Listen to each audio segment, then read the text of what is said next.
सुरक्षाकर्मी गुड़ी में 7 नक्सल निहत आंध्र मारेडमल्ली जंगल में होइछि एनकाउंटर। घटनास्थल में ग्रेहाउंड जवान को सर्च ऑपरेशन जारी रही। गतकाली 6 जन निहत होते। टॉप माओ नेता हिडमा और तांको पत्नी समेत 6 माओवादी निहत होइथिबा सूचना। सुरक्षाकर्मी गुड़ी में 7 नक्सल निहत आंध्र मारेडमल्ली जंगल में होइछि एनकाउंटर। घटनास्थल में ग्रेहाउंड जवान को सर्च ऑपरेशन जारी रही। गतकाली 7 जन निहत होते। टॉप माओ नेता हिडमा और तांको पत्नी समेत 6 माओवादी निहत होइथिबा सूचना। तेज सर्च ऑपरेशन को जोरदार करा जाइछि। Ashok Mishra Malkangiri reporter phone line रही अधिक आलोचना करबा। अशोक कौन सूचना रहुछि वर्तमान सुरक्षाकर्मी को ये गोटे बड़ सफलता 7 नक्सल निहत होइछंती एवं आदिरे टॉप माओ नेता मध्य रहिछंती। निश्चित रूप शक्ति देखु ये क्रमागत भाव बड़ बड़ सफलता मिलबार लगी।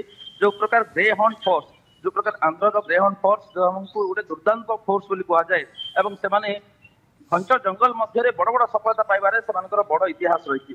क्रमागत भाव गतकाली जो देखिए 6 जन माओवादी और 6 जन माओवादी मध्य हिडमा परी माओवादी को से निहत करते। आज से समान स्थान में मारेडमल्ली अंचल ही 7 जन माओवादी निहत होता जहाँ सूचना मिल पार्टी। बर्तमान से अंचल तलाशी अभियान जारी रही। जो देखिए आम गतकाली विषय आलोचना करते। निश्चित रूपे से अंचल जेहेतु हिडमा भली बड़ माओवादी थे तो से अंचल अधिक माओवादी लुचि रही संभावना रही जो ग्रेहाउंड अधिक अधिक जवान को सेठारे मुतयन कर जो देखिए 3 दिन धरी से अंचल तलाशी अभियान को वर्तमान सुधा जारी रखा जाए। तेणु ये तलाशी अभियान जो क्रमागत भाव जारी रही भितर 7 जन माओवादी मृत्युवरण कर आगामी समय आहरी अधिक माओवादी निहत हबार सूचना रही पार्टी।